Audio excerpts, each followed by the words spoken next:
Mesdames et messieurs, bonsoir à tous. Voici pour les titres du journal. Le président de la République par intérim est en séjour de travail à Ouagadougou.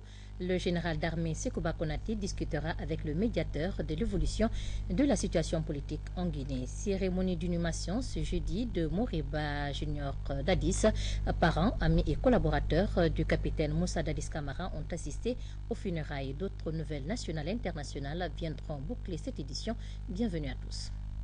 Le président de la transition est au Burkina Faso, c'est à Ouagadougou depuis ce matin. Le général d'armée Sekouba Konaté mettra son séjour à profit pour échanger avec le médiateur sur l'évolution de la situation politique en Guinée. Le cérémonial de départ avec Mahmoud Bari.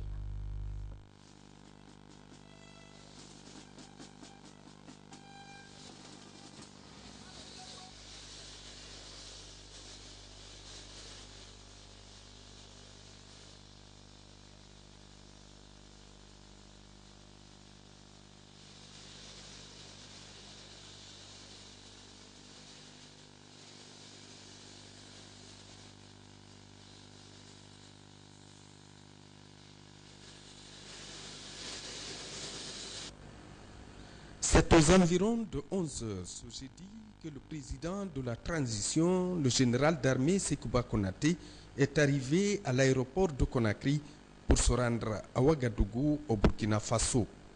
Cette visite d'État et d'amitié du président de la transition vise le renforcement des consultations entre les chefs d'État ouest-africains et la dynamisation de la coopération entre la Guinée et le Burkina Faso. L'on se rappelle que c'est le président du Burkina Faso, Blaise Compaoré, qui a été mandaté par la CEDEAO pour un règlement pacifique de la crise interguinéenne. Ainsi, le général d'armée Sekouba Konaté mettra son séjour à profit pour échanger avec son frère et ami Blaise Compaoré sur l'évolution de la situation politique en Guinée. Ce matin, à l'aéroport de Conakry, peu avant son départ, le général d'armée Sekouba Konaté, accompagné du Premier ministre, chef du gouvernement d'union nationale, a procédé à la revue d'un détachement des forces armées avant de serrer la main des diplomates accrédités en Guinée, les membres du gouvernement, le cabinet de la présidence de la République et les chefs d'état-major généraux et particuliers des forces armées guinéennes. Ensuite, le président de la transition devant les couleurs nationales.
Une délégation des Nations Unies pour le développement industriel ONUDI a été reçue en audience par le Premier ministre-chef du gouvernement. Objectif discuter des problèmes liés à la formation et à l'emploi des jeunes dans le domaine industriel.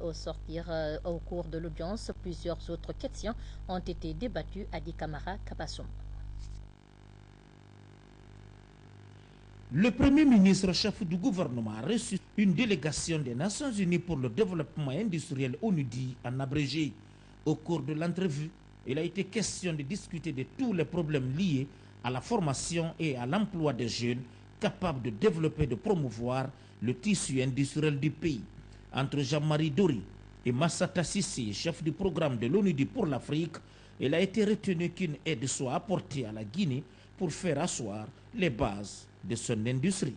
Et notre objectif, c'est de venir voir la Guinée pour mettre en œuvre un programme qui concerne la consolidation de la paix. Et aussi de discuter avec les autorités guinéennes dans quelle mesure on va aider le pays à développer un programme pour le pays. Donc on a discuté de ça et on a rendu compte à son Excellence Monsieur le Premier ministre pour essayer aussi de bénéficier de son expérience, de ses orientations pour nous permettre de formuler le programme dans les meilleures conditions possibles. Est-ce que, comme vous avez eu ce premier entretien avec le chef du gouvernement, vous avez une idée?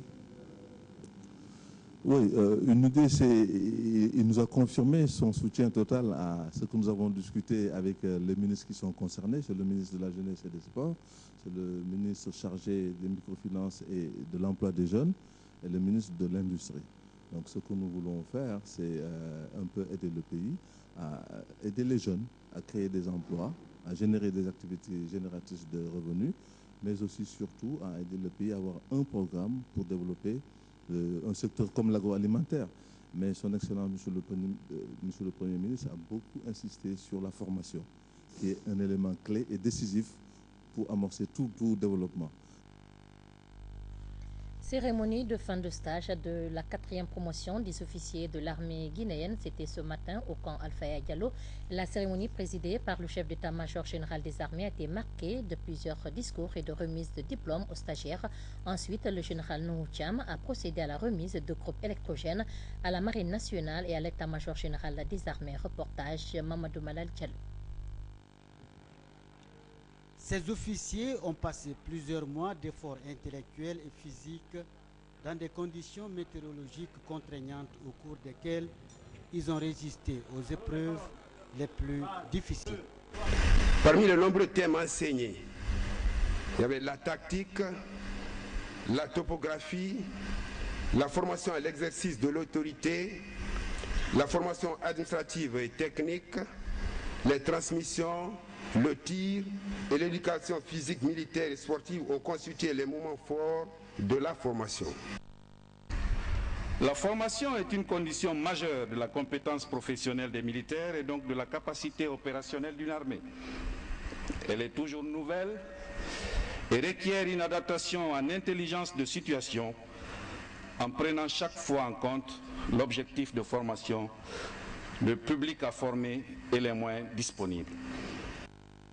Ce recyclage entre en droite ligne des instructions données par le président de la République par intérim, ministre de la Défense nationale. C'est pourquoi le chef d'état-major général des armées, le général Nuhu Thiam, a dit aux stagiaires qu'ils doivent désormais être à mesure de commander et d'instruire le personnel placé sous leurs ordres en temps de paix, tout comme en temps de crise. Au nom du président de la transition, ministre de la Défense nationale, le général d'armée Sekouba Konaté, au nom du haut commandement militaire, au nom de toutes les forces armées guinéennes et au nom de la police et de la douane, j'adresse les remerciements à la 4e promotion et j'adresse aussi les remerciements à la coopération française qui a tout mis à l'œuvre pour la réussite de ce stage. Aussi, mes félicitations vont à l'encadrement. Vous avez appris quelque chose pendant votre séjour à l'EMIA. Mais ça ne suffit pas. C'est sur le terrain, dans vos unités, que vous allez concrétiser la valeur de vos diplômes. Ensuite, le chef d'état-major général des armées a, au nom du président de la République par intérim, le général Sekouba Konaté, remis 3 groupes électrogènes à l'état-major de la Marine nationale et un autre à l'état-major général des armées. Sur instruction de Monsieur le Président de la République, le général d'armée Sekouba Konaté, ministre de la Défense nationale, je vous offre 3 groupes pour vos rômes. Cet acte est une première dans l'histoire de la marine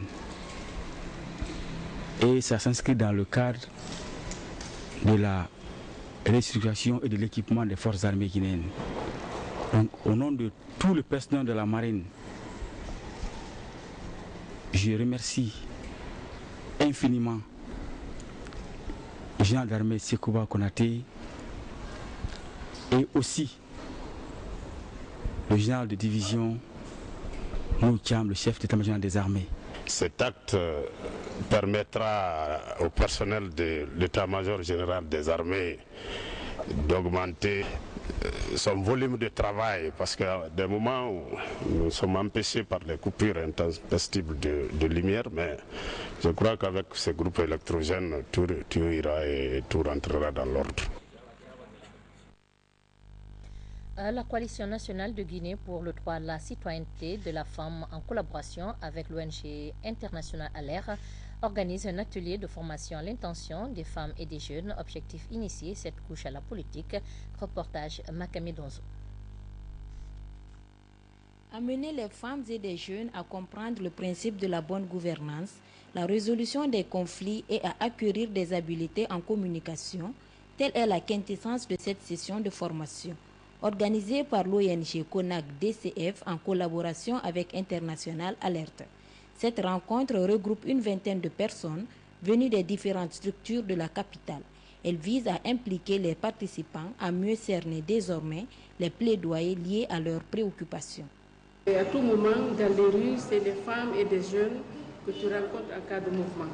Et aujourd'hui, tout le monde, les femmes et les jeunes, chacun de son côté doit faire une prise de conscience, dire que ça c'est pas noble, c'est quelque chose qu'on ne doit pas faire. Il ne faut pas faire un mouvement de rue. Il faut passer par des plaidoyers, il faut passer par s'impliquer dans les lieux de prise de décision pour mieux appartenir, pour mieux être au niveau des prises de décision au niveau politique. Pour vaincre la discrimination dans le genre, il faut une égalité d'expérience dans les différents domaines. Tels sont du moins les propos de Mme Mariam Beyavogui, ministre des Microfinances. C'est une formation d'une importance capitale. Parce que si elles veulent jouer le rôle qu'il leur faut pour demain dans la politique, il faut bien sûr qu'elles soient formées en politique. Donc il faut qu'elles bénéficient de ce genre de formation. Car ce genre de formation va leur permettre d'un peu s'approprier de la chose politique, de comprendre qu'est-ce que c'est que la chose politique, comment s'impliquer dedans et comment être actrice de cette politique. Durant ces 3 jours de travaux, les participants comprendront le potentiel et les entraves de la participation politique des femmes et des jeunes. Les professionnels de l'information et de la communication sont en réunion de travail à Conakry. Les acteurs vont expérimenter les paramètres devant aboutir à l'harmonisation des programmes d'enseignement en journalisme et communication. C'est une initiative de la direction de l'Institut supérieur des sciences de l'information et de la communication de Kountia. Reportage Falilou Diallo, Adama Traoré. Harmoniser les programmes d'enseignement au niveau des institutions de journalisme et de communication et assurer la mobilité des enseignants au niveau de ces différentes institutions, c'est le double objectif de ce cadre de concertation entre les professionnels de l'information et de la communication. De manière spécifique, le journalisme et la communication sont enseignés